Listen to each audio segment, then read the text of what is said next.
लोगों को एक भी सीट गलती से मिलने नहीं जा रहा है। अब देश नहीं चाहता है कि कोई वंशवादी, जमींदारी, भ्रष्टाचारी मानसिकता के लोग हम पर शासन करें। तो लोग अभिनेता के रोल अदा कर रहे हैं। बिहार की जनता उसे स्वीकार नहीं करेगी। बिहार को लीडर चाहिए, लीड करने वाला जिसका चरित्र साफ सुथरा हो।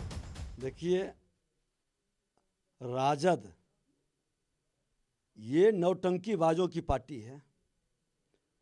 दुर्भाग्य से जिस बिहार लोकतंत्र की जननी रही, यहाँ लीडर पैदा होता था, अब यहाँ पर ये राजद जैसे लोगों में लीडर नहीं, ये एक्टर के काम कर रहे हैं। ये नेता नहीं हो सकता, ये लोग अभिनेता है। और अभिनेता लोगों को मनोरंजन कर सकता है, लोगों को वर्गला सकता है, लोगों की भावनाओं को भड़का सकता है, लोगों के सेंटीमेंट को जगा सकता है। ये कभी भी लीडर नहीं बन सकते। और जो लोग अभिनेता के रोल अदा कर रहे हैं, बिहार की जनता उसे स्वीकार नहीं करेगी। बिहार को लीडर चाहिए, लीड करने वाला जिसका चरित्र साफ सुथरा हो, जो ईमानदारी से काम करे, जिसका व्यवहार सबके प्रति सहिष्णुता का रहे। ये किस तरह के बयान आप देखें, आज जिस तरह का बयान दिए हैं, मन के अंदर हताशा, निराशा, एक खीस, सत्ता से जाने की बेचैनी, ये साफ झलक रही है।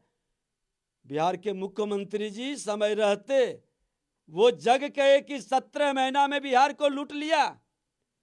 उन्होंने कहा कि ये लोग गड़बड़ सरबड़ कर रहा था, सत्ता का दुरुपयोग कर रहा था, सिर्फ करप्शन को बढ़ावा दे रहा था। एक भी उसका न विजन था, न विकास की सोच थी। और डेवलपमेंट के नाम पर, अरे गरीबों के मसीहा बन करके, गरीबों के हकमारी करके बिहार की जनता की गाड़ी कमाई को लूटने वाले, गरीब को सपना मत दिखाइए। सपना साकार करने वाला कोई व्यक्ति है तो वो एनडीए की सरकार, देश के प्रधानमंत्री और बिहार के मुख्यमंत्री है।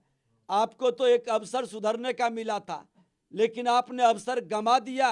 अब भरमाने का खेल बंद करिए। लेकिन जिस तरीके से तेजस्वी यादव ने कहा कि 17 महीनों में हमने ही नौकरी दिया, इसका क्या मतलब है कि पिछले की जो सरकार थी वो क्या नौकरी नहीं दे पाए?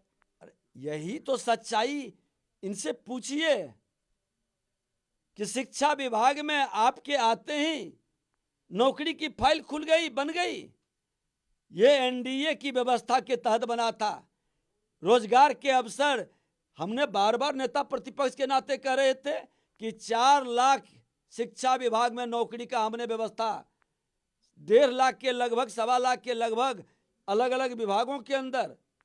लेकिन अब होता है क्या कि हम लोग शुरू किए, शिलान्यास की व्यवस्था बनाए, सारी प्रक्रिया पूरा किए, चोर दरवाजा से ये आ गए। और आकर के उसमें भी नियुक्ति घोटाला का जो इनको अनुभव था, वो खेल में लग गए। मुख्यमंत्री बाहर इसीलिए किए, ये गड़बड़ सरबड़ करने में लगे थे। और मुख्यमंत्री जी तो सदन में कह दिए कि हम जांच करावेंगे। इसलिए ये लोग जनता के बीच सदन छोड़कर भागे कि हमारा पोल यहाँ रहेंगे तो खुलेगा। जनता को इसी बहाने भरमा दें, लोगों की भीड़ जुटा करके मुख्यमंत्री पर एक प्रेशर बनाने का प्रयास। लेकिन ये शायद भूल गए कि जितना भी चोर है वो शोर मचाएगा, इससे कोई अंतर नहीं पड़ेगा।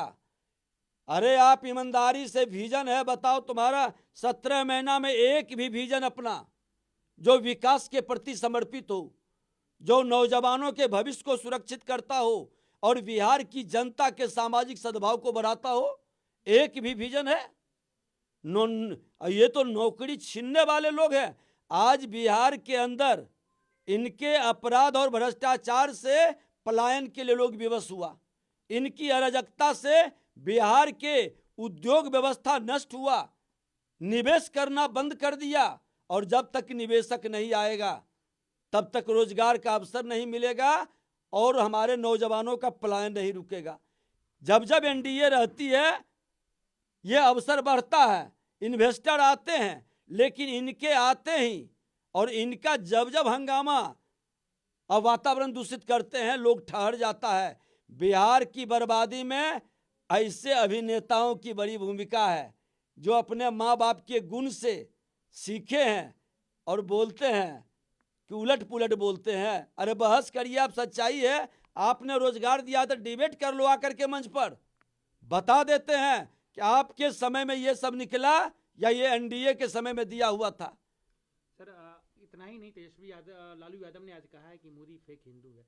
जो मोदी अपने हिंदुत्व के लिए जाने जाते हैं उनको कहा गया कि फेक हिंदू है। इन्होंने जब इनकी माता का देहांत हुआ था तो ये बाल तक नहीं कटवाए। लालू यादव किस बयान को कैसे देखते हैं? देखिए, श्रीमान लालू प्रसाद यादव जी इतने बड़े नेता हैं जो माननीय न्यायालय के द्वारा सजायाफ्ता भ्रष्टाचारी के मसीहा बन बैठे हैं, और ऐसे लोग राजद और इंडी गठबंधन के वंशवादी भ्रष्टाचारियों की जमात के बड़े पुरोधा के रूप में जाने जाते हैं।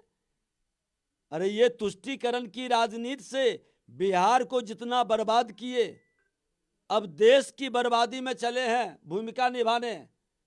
बिहार की जनता तो इनको रिजेक्ट कर दिया था।